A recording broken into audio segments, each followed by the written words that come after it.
Do you have the heart of a poet, the voice of a songbird, or the talent of a savant? Do you strive for skills with a lute beyond repute? Are you the future lord of the dance? If you answered yes to any of the above, then you might enjoy playing a bard. Hello, my name is Josh and I make videos about Dungeons & Dragons for both players and DMs. And you are currently watching the second video in a series where I look at each class in D&D and make a case for why you should play them. I've already covered the Barbarian, now it's onto the Bard. These mocking minstrels are the Neapolitan ice cream of D&D. Something for everyone. Skills, magic, and a diversity of subclasses that all feel super unique. The nature of the bard is to perform, whether ballad, battlefield, or bedchamber. Bards tend to get, say, comfortable with their audience and use their natural charisma to charm their way across all kinds of thresholds, leading to many memorable encounters. And in honor of a bard's favorite kind of encounter, I bring to you 69 reasons to play a bard in D&D. Unlike the Barbarian, which is a terrific melee brawler, the Bard eludes categorization. But if I had to pick one quality that sets you apart, I would say versatility. And these things, but mainly versatility. Like a band crafting their set list for a particular venue, you can tune your Bard for any adventure and party composition. Our first example of this chimes in at level 1. Bards give even the rogue a run for their money when it comes to skills. As a bard, you have your pick of any 3. This form of open-ended choice is unique and sets the tone for the entire class. And you can craft any number of combinations to fill any role in the group. No rogue, choose stealth. No wizard, arcana. No cleric, religion. No bard, wait. Bards also get proficiency in 3 musical instruments. This adds a bit of flavor, and your instrument can be used as a spellcasting focus. Circling back to skills, bards are among the lucky few with skill expertise. You will eventually have 4 skills that add double your proficiency bonus. By playing to your strengths, you can hit some pretty crazy numbers. You're even good at the stuff you're bad at thanks to Jack of all trades, the third jewel in the crown of skills that all bards wear. This feature adds half your proficiency bonus to skill checks that you lack proficiency in, meaning there are no gaps in your repertoire. If anything can top Jack of all trades, perhaps it's your headlining feature, Bardic Inspiration. Through a number of delivery methods, you bestow a nearby creature with a magical D6, which can be added to a D20 test made within the next hour, possibly turning their luck around. You pack an arsenal of these dice equal to your charisma modifier. After you've used them up, they recharge. First on a long rest and eventually after a short rest. You, my friend, will be handing out more dice than a dealer at a craps table. Inspiration is a core part of your class, so naturally it improves at higher levels. Eventually the dice upgrade to a D12 and you'll get 2 back on initiative if you're tapped out. You can also burn a spell slot to instantly recover 1 use. I really like this for higher level play when those first and second level spell slots aren't as relevant. Normally I'd use the topic of spells here to jump right into spellcasting, but that's truly the best part of being a bard, so we're gonna save it for last. Alrighty, Countercharm. One of my favorite upgrades from 2024. By level 7, you are so charismatic that you can thwart others' attempts at magical manipulation. You gain a reaction that is triggered when you or a friend is about to be charmed or frightened. Thanks to you, the target gets to roll the failed save again, and with advantage. These effects are both pretty common, and there's no cap on how many times you can use Countercharm, so an encore performance is likely. Bards are all about options. And at level 3, you have the option of several awesome subclasses. First up, we have the College of Lore. These loquacious lore keepers find and hoard all kinds of forgotten knowledge. This is the subclass of Scanlan from Critical Role. Their features include 3 more skills of your choice and 2 additional spells from the main 3 spellcasters. That's right, greatest hits like Conjure Animals, Fireball, and Spirit Guardians. The Lore Bard also buffs their own inspiration die. They can add it to their own ability checks or subtract it from enemy attacks. Lore Bard is like a great single on an already fantastic album. It's a subclass that builds on the versatility aspect of bards, adding even more options and customization. But for a larger departure from our core bard class, we can waltz over to the College of Dance, a newer subclass I'm pretty jazzed about.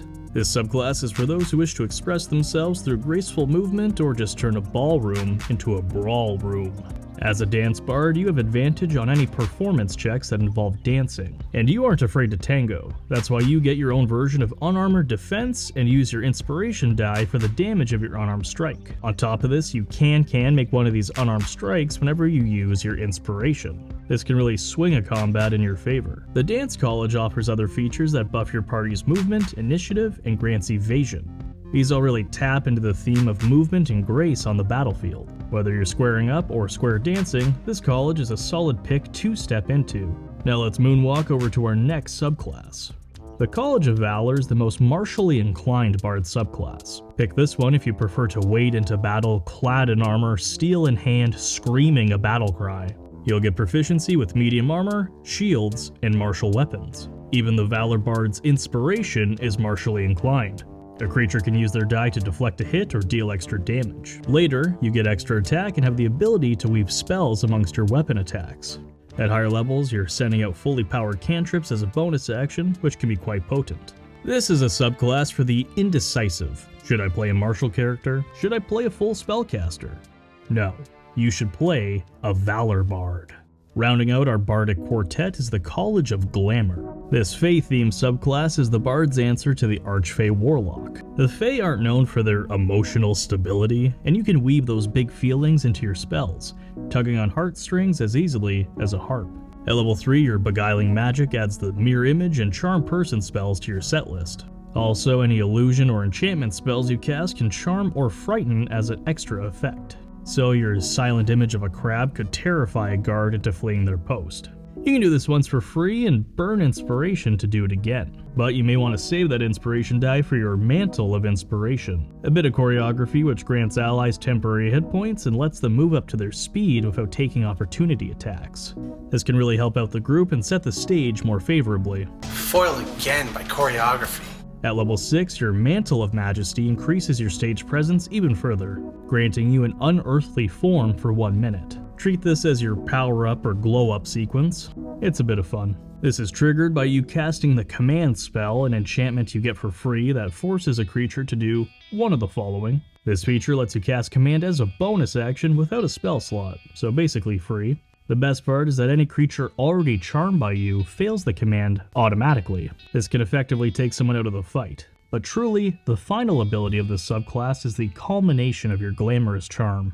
As a bonus action, you take on a Majestic Presence for 1 minute, during which time a creature needs to make a Charisma save just to try and hit you. A great defense that stacks with all the other illusions you can surround yourself with, an insurmountable barrier of fabulousness. But illusions are only part of a bard's repertoire. Over the course of your adventuring career, you'll have 4 cantrips and 22 spells. Bards are full spellcasters, meaning spells from level 1 to 9.